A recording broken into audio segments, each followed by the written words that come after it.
more CES wrap-up, and Apple employs AI to read audiobooks. This is MacVoices. Today's edition of MacVoices is supported by RocketMoney. Take full control of your subscriptions with RocketMoney at rocketmoney.com/MacVoices. We don't want to just make this all about CES. Before we finish it up, Norbert, Dave, anything that is worth mentioning in general about CES, other than if you ever get a chance to go, folks, go. Yes. Just wear comfortable shoes. Yeah. What do you think, Norbert? The other thing that kind of caught my eye this time about CES is that there was very little vaporware there.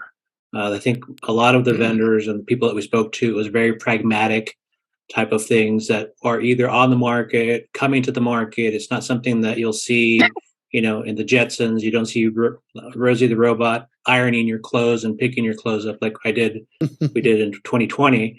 It was stuff that is going to be out and available for sale, and that you'll actually see, and it'll come to fruition. It's not something that's out there in the future in 20, 25 years. That's a pleasant change from past years. Yeah, I would agree with Norbert on that. There was a lot of the products were out there. There were definitely the items that you definitely can expect that are going to hit the market and be practical. And Norbert, I hadn't even thought about it in those terms, but you're right. We would run across somebody that would say, this is coming second quarter, maybe third quarter. I think there was one company that said by end of year, and I don't even remember what it was. But for the most part, things are either shipping or, headed to market very, very quickly. I don't know if it's because of the pandemic and the fact that they haven't been there, so maybe they weren't releasing things other years. I don't know. Yeah, and there were products on the market too that are already on the market that were actually shown as well. Yeah. I bought something right here. A lot of announcements that I saw though that were things that price stuff like that, like the Dell 6K monitor, and there was some other monitors that looked interesting, but no pricing. Right. That to me is always a telltale sign that it's not ready and fully baked. They show something and, they can easily say, oh, it's available in second quarter or it'll be available in March, and then it can slip out. But, if they don't know their price, it's either because, there's some other competitor who's going to announce something and they want to wait and hedge their bets, or it's just not ready and not fully baked. No, I mean, LG was like that with the wireless TV they were spouting for that has the separate box that can be 30 feet away from the TV, and you don't need to have any cords anywhere other than plugging it into electricity. And really cool TV too, but they didn't have any pricing for it yet. So I have a question. I'd address this both to you, Chuck, and to Jeff. Is one thing I've observed over the past many years is that a lot of the journalistic community they seem to get sucked in on some of these things, or even if a product's ready to go, for whatever reason, they very rarely seem to touch on price. Now, I don't know if that's because they're just not interested, but it seems to me that it happens often enough that it seems to me it's a systemic bias of some sort. What say you guys? I wouldn't say bias. I'd say it's more about the products that the media is covering, in many cases, fall into that category that you just mentioned, where there is no price announced yet. Now, the problem that I see is that if there's no price available, note that in the article. Don't just skip it, because it's actually an important thing for people to know, whether or not there's actually a price point for the product yet. That's a good Jeff. And I agree with that completely, Jeff. I mean, that's one of the things that I try to ask, unless I've been specifically asked not to ask that. I try to ask pricing and availability so that you do have some idea. And listen, if the price isn't set yet, the price isn't set yet. That's their prerogative. It's okay to say in your content, there's no price set yet, or they haven't announced pricing yet. again, having worked at product companies, I would take a really hard ass devil's advocate against that. That a price is an essential part of the product as much as its speeds and feeds, and how many you can put on a pallet and what the thing weighs and what gets in the box. It's so integral to the product itself that if they don't have it, it's a clear sign, that it's just not ready. Yep. This year, I would probably give them a little bit more of the benefit of the doubt because prices in general are in flux. We're still dealing with some shipping delays, with supply issues, with labor issues, labor costs. So companies are not going to, jump out and give you a price when that price could change in 6 months, either up or down. Norbert, if it's 6 months away, the product's not ready. I mean, let's. Unless you want to discuss, okay, this may be a product somehow in 6 months from now, but if they're going to go out and launch it, if it's going to be available this quarter, they should certainly know their price. Well, Mark, I don't disagree from that standpoint, but on the other hand, this is CES, and if they have something that's not ready, but they still need to show it to have a presence, and what are you going to do? You're just not going to show up. And who knows? Maybe they had products they thought were going to be ready, they should be a little bit more forthcoming about what its actual status is. Is this a prototype that they have and they'll make? Because traditionally the wrap on CES is market research for the manufacturers to see if they have something that people actually buy and they actually bring into production, and that's fine. That's a totally legitimate use of exhibiting. But on other things, if they're saying it's a product, but they don't have a price or they don't have availability dates, it's as a reader, I'm just really not interested in stuff unless I can buy it. And I have the same sort of intertemporal period objection to a lot of the coverage of. Okay, I just recently past 10 days upgraded to Ventura, and I remember there's all sorts of great coverage about all the new features that all the sites were covering last August and things. But guess what? It wasn't out, and if you take a conservative view of wait till you get the first major dot release before Apple signals it's really ready to go, all that stuff is out there, and I have to go back and dig into it. So I think that. It's as content creators and reporters, you'd be better off really headlining cool new product maybe someday in September 2023, instead of really winding up about all its great capabilities and use cases, and it's not even available. It may never even be available. I agree with you I guess I agree with you. Let me elaborate. So please do, Jeff. Yes, I do think that journalists covering what's at CES need to make it clear: is this a shipping product? If not, is there a shipping date?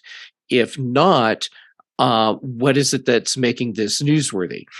And then it's also important that that not only journalists but the public remember that CES is not a place where you show up and see all the cool stuff you're going to buy today.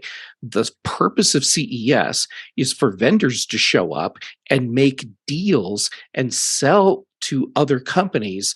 And in some cases, what they're doing is, like car manufacturers, when they come up with some really cool concept car, the concept car will never be built ever. But the point of the concept car is these are the kinds of things that we are capable of doing. And there are a lot of companies at CES that will create these really cool technologies, not because they have a product to put them in today, but because they want to sell what they do to other companies and want to show these are the cool things that we could do. So Yeah, I can see where there would be a lot of value in journalists being able to vet what is something that consumers are going to get and what is a really interesting technology, and then present their news accordingly. Yeah, Jeff, I appreciate that's a very well reasoned point of view. I've been going to CES since God help us, the Reagan administration, and Oh, it serves all the point of views that you mentioned, and I think that maybe many of the younger journalists don't quite understand that they can get trapped into great vaporware and stuff that never ever will work out. well, I think another problem to go along with that, Chuck, we've taken over the show. Sorry. No, go for it. Another problem that goes along with that is that there's a lot of journalists that are going to CES that really actually don't understand what the show's all about. They think it's this glitz, fancy thing. You get to see all this cool stuff.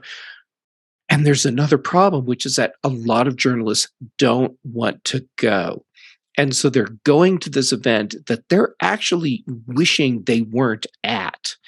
And when you show up at a conference, especially one like CES, where you just don't want to be there, it's just your job, and you're covering content that way, it will impact the quality of what you produce. And my feeling is, if you're going to CES to cover it, it better be because you enjoy going and covering what's happening at the event, and not simply because it's your job and I got to take a week out of my life at the beginning of the year to go to this stupid thing in Vegas again. Well, don't forget as well that there's the pressure to make sure that you're the first with the announcement on product ABC versus your competitors. So there's a lot of times research is kind of thrown out the window so that they can get something online faster than some other website. And that's a problem. And actually, Chuck, this is one of the things that I really like about your content from CES. You were taking the time to get your stuff right and produce content with a good perspective, as opposed to simply rushing to get your stuff out. I mean, when you're releasing your videos, the last video that you release that's related to CES, I fully expect to be a few weeks from now, and not because you're lazy, but because you take the time to do it right. And also, you're a machine. You have so much content that you've collected. It just takes time to get through all of it. But you're not doing the whole thing of throwing out important information just to be first. So thank you for that. Well, and Jeff, listen, I appreciate that. And for one of the reasons we can generate so much content is because of Norbert, being there to work with me, and that we work as a team to get that content. But you're kind of right. It always fascinates me. As soon as you finish an interview, now how soon will this be up? When can I see it? And it's like, don't you understand that everybody's news feeds are just flooded with everything from refrigerators to toenail clippers, and that it just gets lost. And if in a week or so, things have calmed down, and people are going to start to pay a little more attention if they think that they're interested in your product. And I mean, that works well for me, but also my philosophy. I mean, unfortunately, I don't have a staff to edit and do all that. So, maybe I'm justifying my approach to it. Because listen, some of the interviews are 2 minutes. Some are more like 12. I don't think anything this year, Norbert I don't think anybody really got off on a real ramble. I mean, we spent a fair amount of time with the people from Nextbase because we thought it deserved it. And there might have been one or two others that were just a little longer. But for the most part, the idea is to stop by the booth, say hello, what are you showing, tell the people about it, then get out of the way so somebody else can talk to them. If we want to do an in-depth interview later, then we'll do it remotely and we'll dig into all the details. So it's not intended to be comprehensive. It's intended to give you the experience of, if you were walking around the show floor and you sat that table over there looks interesting. Let's go talk to them. That's what it's supposed to be. And I really like what you're doing. It stands in stark contrast to what I did at CES. I see it as you're the guy, you Norbert, you're the team that's out there getting all this really good information and digesting it into something that's useful for your audience. And what I was doing was being the vicarious eyes for everyone that couldn't be there. And here's this cool thing. All right, let me talk to you about this cool thing. And it's the next best thing to my audience being there because I'm looking at it and I'm answering or asking the questions they wanted. I can do a 2-minute video, the whole thing on my iPhone, publish it, and move on to the next booth and do the same thing. And to me, that serves a completely different purpose, which is I'll be your vicarious eyes, whereas I'm the guy that's coming up with this really interesting content about these things that you will find interesting. Give me some time so I can get it to you the right way. And there's a lot of value in that. From Apple's early Apple Music, I think you're curating it for us. Thank you. Chuck is our curator. He's our CES curator. Yes. But Jeff was also curating in a different way, under different circumstances for a different kind of publication. So, I mean, listen, with 3,100 exhibitors, somebody's got to curate. Otherwise, you'll go out of your mind. Yeah.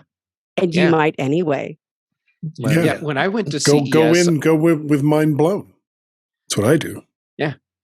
When I went to CES, I already knew which halls I was never going to walk into because there just wasn't going to be time. Right. And I mean, I don't mind saying we spent a fair amount of time hanging out with Dave Hamilton and John F. Braun and Pilot Pete from the Mac Geek Gab. And I know this conversation came up a number of times. You have to go to CES with a plan. If you don't have a plan, even a bad plan is better than no plan, because otherwise you're just going to spend hours wandering and maybe seeing some cool stuff, but missing things that you really would have enjoyed seeing or would have benefited from. Similar thing for NAB, which is also one of these other gigantic, humongous conferences, which is more geared to industry instead of end users. But they're both huge, which is why they're in Vegas. This edition of Mac Voices is supported by RocketMoney. Do you know how much money your subscriptions cost? Most Americans think they spend around $80 a month on subscriptions, when the actual total is closer to $200. If you don't know exactly how much you're spending every month, you need RocketMoney. Even if you do know how much you're spending every month, you need RocketMoney. RocketMoney, formerly known as Truebill, is a personal finance app that finds and cancels your unwanted subscriptions, monitors your spending, and helps you lower your bills, all in one place. RocketMoney will quickly and easily identify your subscriptions for you so that you can stop paying for the ones you don't want. Over 3 million people have used RocketMoney, saving the average person up to $720 a year. Wouldn't you like to save $720 this year or more? Stop throwing your money away. Cancel unwanted subscriptions and manage your expenses the easy way by going to rocketmoney.com/MacVoices. That's rocketmoney.com/MacVoices. rocketmoney.com/MacVoices. Thanks to RocketMoney for supporting this week's Mac Voices. But Mark, that's a good thing. I mean, there's a little conversation going on in our private chat here about going. See, in case you're not aware, CES is not open to the public, folks. So you have to submit a reason for being there, whether you're in the business, whether you are media, whether you are an industry analyst. You have to go through a process to get admitted, or you can't just buy a ticket, no matter what the price, and just walk in. Yep. So, hey, I'd like to get to one more topic, but I want to make sure one more time that anything else to wrap up CES. I think we covered it well. Yeah, I think so too. And thank you guys for sharing. I was really curious. I'm throwing the link in the chat room. I hope I'm throwing the link in the chat rooms. Yeah, it looks like it took. this is the story about Apple's artificial intelligence reading audiobooks. And I found this very, very interesting to see all the reaction to it. And Mark, I know you want to specifically talk about this, so I want to give you first shot at it. Yeah, so I first heard about this last week. Ken Ray covered it in Mac OS Ken, and I heard that. And then I saw some comments in my RSS feed, and I don't know if it was either Ars Technica or the Register or maybe both.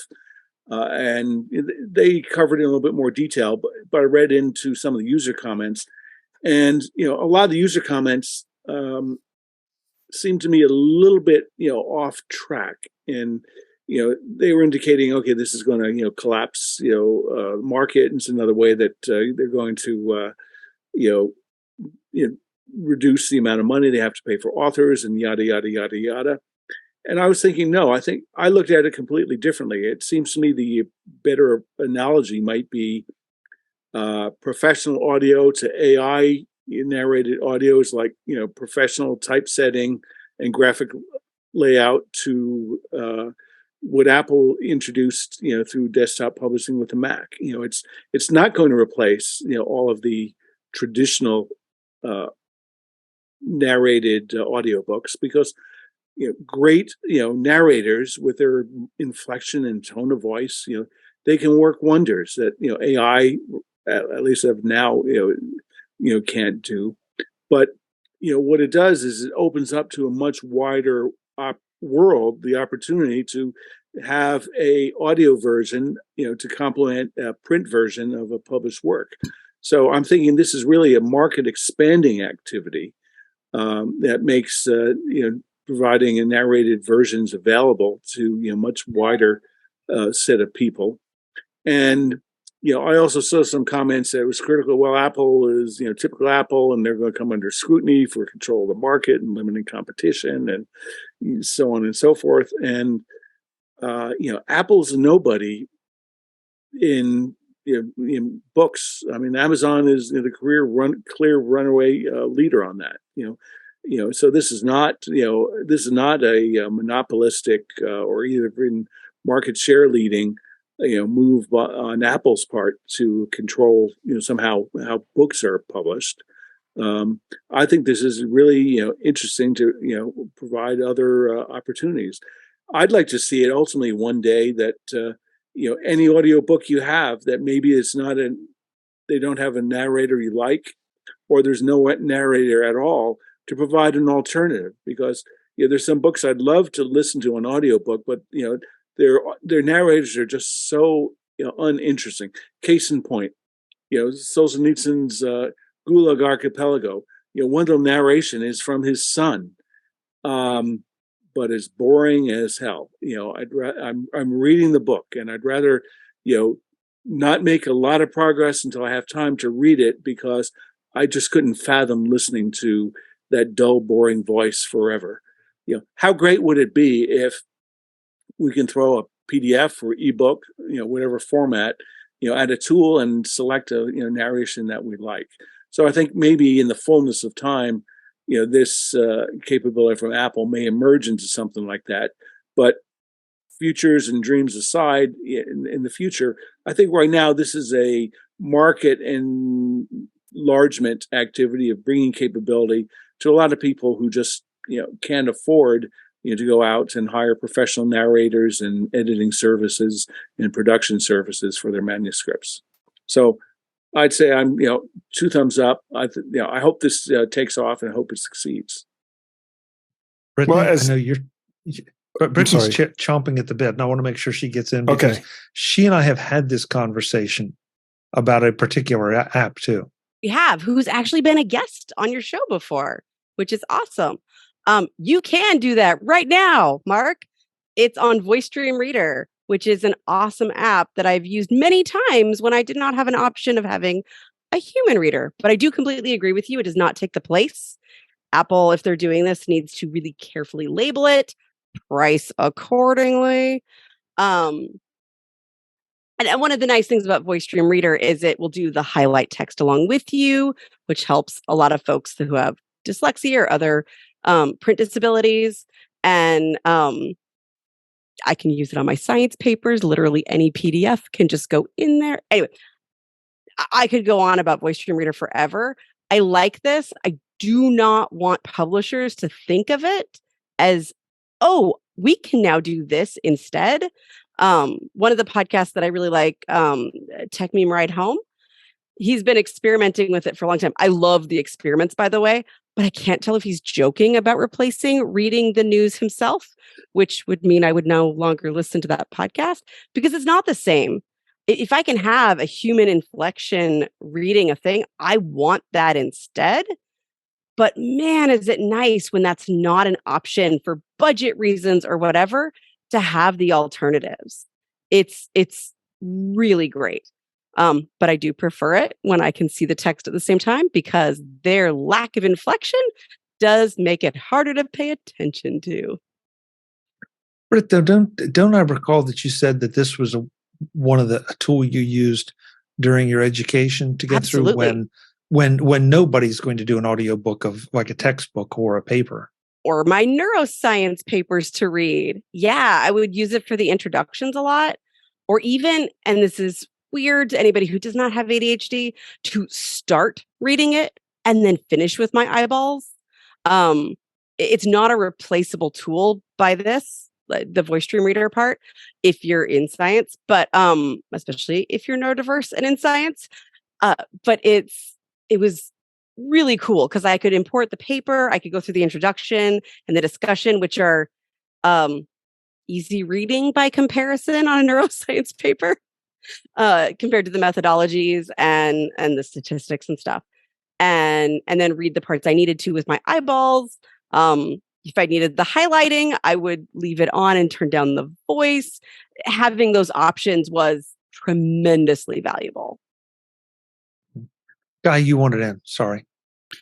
Yeah, I just wanted to say that the talk about Apple having some kind of anti-competitive behavior from this is nonsense because they don't own the technology that does this.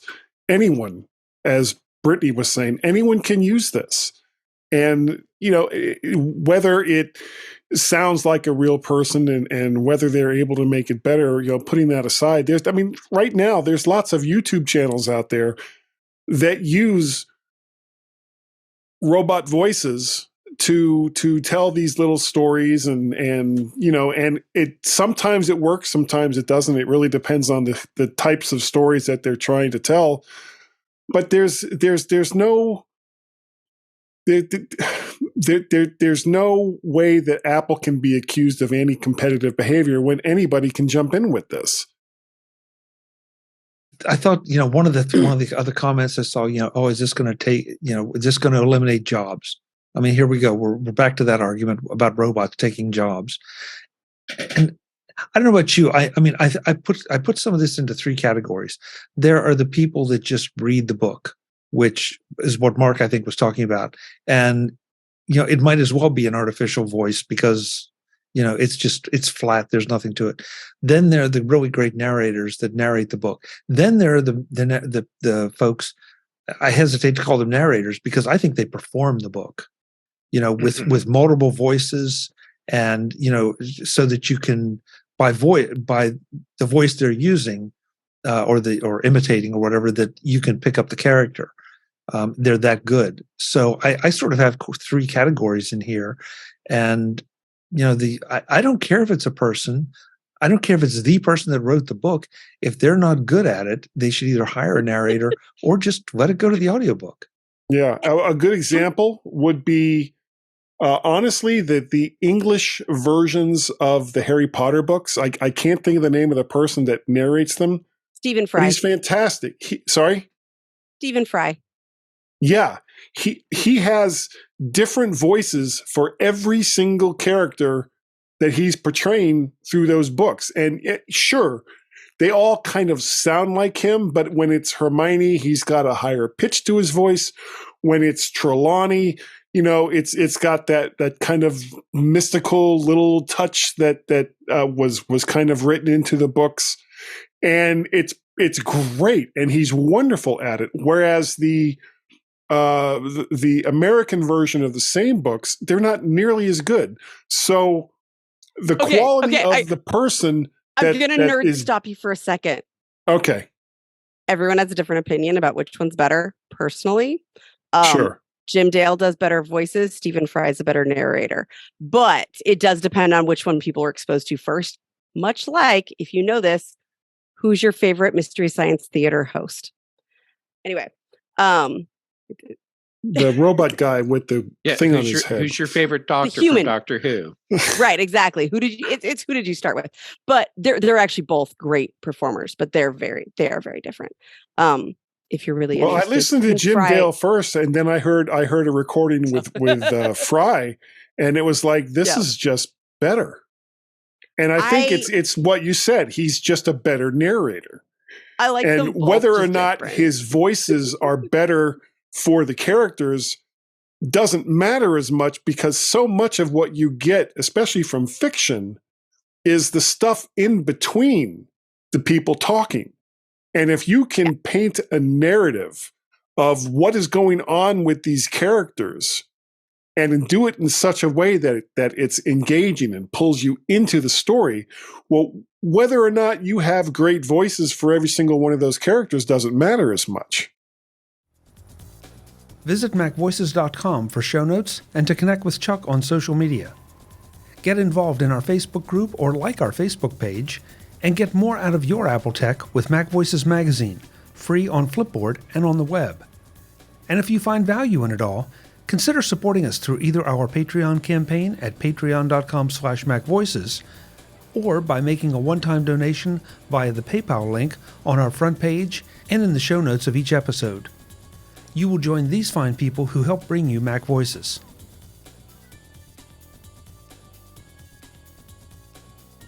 Advertising handled by Backbeat Media at backbeatmedia.com. Bandwidth provided by CashFly at cashfly.com.